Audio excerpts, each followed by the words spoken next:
Après un infarctus du myocarde ou une crise cardiaque, réapprendre à forcer au bon moment et j'ai lu une étude qui est une revue systématique qui a aussi été suivie d'une méta-analyse. Donc, les chercheurs ont analysé l'effet des prescriptions d'exercice chez des personnes ayant eu un infarctus du myocarde. Là, ici, on simplifie en disant un infarctus du myocarde. Il y a plusieurs niveaux d'atteinte, il y a plusieurs types d'infarctus, il y a plusieurs aussi conditions de santé qui précédaient l'infarctus du myocarde, donc simplifions à infarctus du myocarde, et ils ont donc inclus 42 études dans leur revue systématique, donc 25 essais randomisés et 10 études non randomisées, donc les participants n'étaient pas choisis au hasard.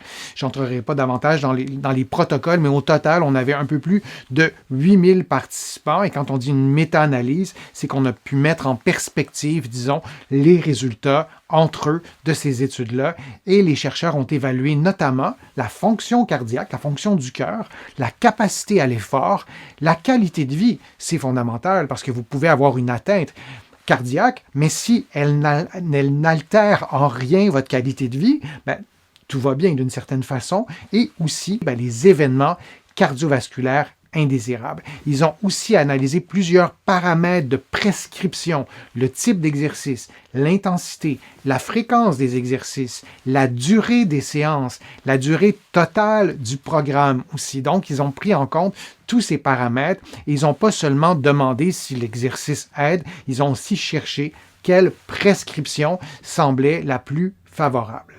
Ce que les chercheurs ont mis en évidence, globalement, l'exercice, on s'en doutait, améliorait plusieurs dimensions importantes après un infarctus.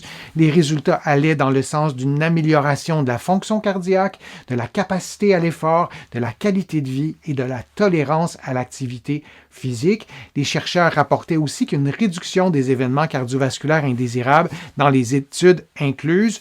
Ça peut sembler une évidence, mais on n'a pas toujours traité en réadaptation les patients qui ont suivi un infarctus du myocarde. Et il y a probablement encore des gens qui ont eu un infarctus du myocarde et qui n'ont pas eu droit, j'allais dire, à une consultation chez un professionnel de la réadaptation, ici un physiothérapeute, de l'autre côté de l'Atlantique, un kinésithérapeute. Il y a aussi les experts, les professionnels de l'activité physique qui ont des titres, là encore différents, ici au Québec ou de l'autre côté de l'Atlantique, mais c'est important après un infarctus du myocarde d'être à tout le moins évalué et d'être accompagné pour récupérer ce que je viens de présenter comme résultat et aussi pour éviter les récidives, pour maximiser aussi les capacités de la personne et les sensibiliser peut-être aussi à certains enjeux. Et le point intéressant, je reviens à l'étude, mais la dose d'exercice compte. C'est pas seulement faire de l'exercice. Moi,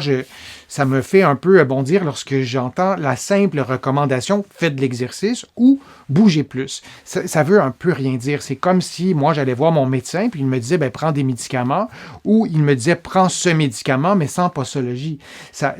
Ça ne peut pas vraiment être hyper efficace. Et après ça, on se dit que les exercices, ça ne donne rien. Il faut vraiment être spécifique. Quel type d'exercice, quelle intensité, combien de temps vous allez le faire, combien de fois par semaine aussi, puis pendant combien de semaines. Et l'article suggère qu'une prescription particulièrement favorable serait des exercices d'aérobie, donc des exercices qui accélèrent le rythme de votre respiration, et des exercices de résistance. Quand on pense aux exercices de résistance, on pense aux poids et haltères, mais ça peut être des exercices de résistance en utilisant la résistance du corps, comme faire des pompes, par exemple. C'est pas obligé que ce soit cet exercice-là, c'est pour vous donner une idée. Ça peut être aussi avec des exercices, avec des bandes élastiques, donc il y a plusieurs façons de choisir la résistance.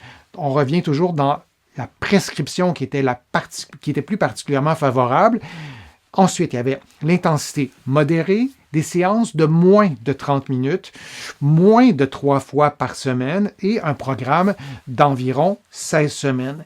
Là, je ne suis pas en train de vous donner votre prescription à vous, je suis en train de vous dire les résultats de cette étude et pour vous donner des balises aussi, pour en parler avec vos professionnels de la santé. Si vous avez eu un infarctus du myocarde, vous êtes suivi par des professionnels de la santé, donc vous pourrez en parler avec eux. Vous pourrez peut-être aussi demander une consultation en réadaptation pour être évalué et discuter des exemples de paramètres que je vous ai donnés. C'est vraiment important de prendre tout ça en compte parce que plusieurs personnes pensent qu'il faut faire beaucoup, longtemps ou très intensément. C'est pas tout à fait ça dans la majorité des cas. Je ne vous dis pas que certaines personnes, à un certain moment de leur réadaptation, c'est pas ça qu'on va leur prescrire, mais c'est pas plus on en fait, mieux c'est. C'est aussi dans le type d'exercice, comme je vous le disais. Et après l'infarctus, la régularité et la progression peuvent souvent compter beaucoup plus que la performance en tant que telle. Un autre élément, l'intensité modérée, ressortait comme étant très favorable dans cette étude-là. L'intensité modérée ressortait même mieux que l'intensité élevée pour certains résultats liés à la fonction cardiaque. Là, je ne suis pas en train de dire que tout le monde devrait faire ça, mais de ne jamais oublier dans notre éducation que cette intensité modérée, elle est importante. Comment la reconnaître? Plusieurs d'entre vous, vous avez déjà la réponse à ça. Ceux qui ne l'ont pas, je vous la donne et vous allez vous en souvenir. Une intensité modérée, vous faites un exercice qui accélère vos rythmes cardiaques et votre respiration. Vous respirez plus vite, vous êtes un peu essoufflé, votre corps dégage de la chaleur et vous êtes capable de parler. Si vous n'êtes pas capable de parler parce que vous êtes trop à bout de souffle, c'est une intensité élevée ou soutenue si vous préférez. Et si vous êtes capable de chanter, donc vous êtes très peu essoufflé, ce n'est pas une activité d'intensité modérée, c'est une activité de faible intensité. On n'oublie pas dans les recommandations de l'étude que les séances courtes peuvent être utiles. Les chercheurs suggèrent des séances de moins de 30 minutes et ces séances pouvaient être particulièrement favorables pour certains types de résultats. 10 minutes peuvent déjà être significatives en termes de résultats. 20 minutes peuvent être suffisantes au départ aussi. Donc, c'est à vous à jauger tout ça en prenant compte de tous les paramètres que je vous ai présentés.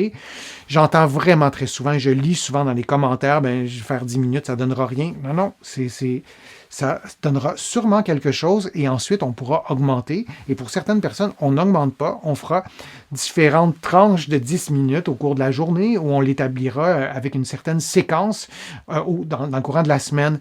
Par exemple, la durée totale du programme compte aussi. C'est difficile de reconstruire nos capacités physiques après un infarctus du myocarde ou en général, je dirais, en 3 semaines. De viser 16 semaines, idéalement en étant accompagné, et on ne fait pas la même chose j'ai dit 6, mais 16 semaines. On ne fait pas la même chose pendant 16 semaines. On varie tout ça. Mais un programme de 16 semaines, c'était vraiment une bonne dose. On doit être accompagné par des professionnels de la santé. Votre chirurgien cardiaque ou votre cardiologue qui vous suit doit vous donner les indications et les contre-indications. C'est évidemment, c'est essentiel. Et on doit, à mon sens aussi, être évalué systématiquement par un professionnel de la réadaptation. Dans certains cas, ça sera un professionnel de l'activité physique et à partir de là, être guidé dans le type d'exercice qu'on doit faire pour retrouver notre meilleure forme physique. Et souvenez-vous que plusieurs patients, non seulement qui retrouvent leur forme physique d'avant, mais parfois elle est encore meilleure. Parfois, le rapport à l'activité physique change. Parfois, il y a un plaisir immense qui se développe de retrouver nos capacités physiques ou de retrouver de meilleures capacités physiques. Ça fait du bien. Ça fait du bien psychologiquement, ça fait du bien physiquement. Donc, je vous encourage à prendre soin de vous si vous ou un proche avez eu un infarctus du myocarde. C'est tout pour aujourd'hui. Je suis Denis Fortier, physiothérapeute. Je vous dis à une prochaine fois. À bientôt. Je suis Denis Fortier, physiothérapeute. Je vous dis à une prochaine vidéo, à une prochaine fois. À bientôt.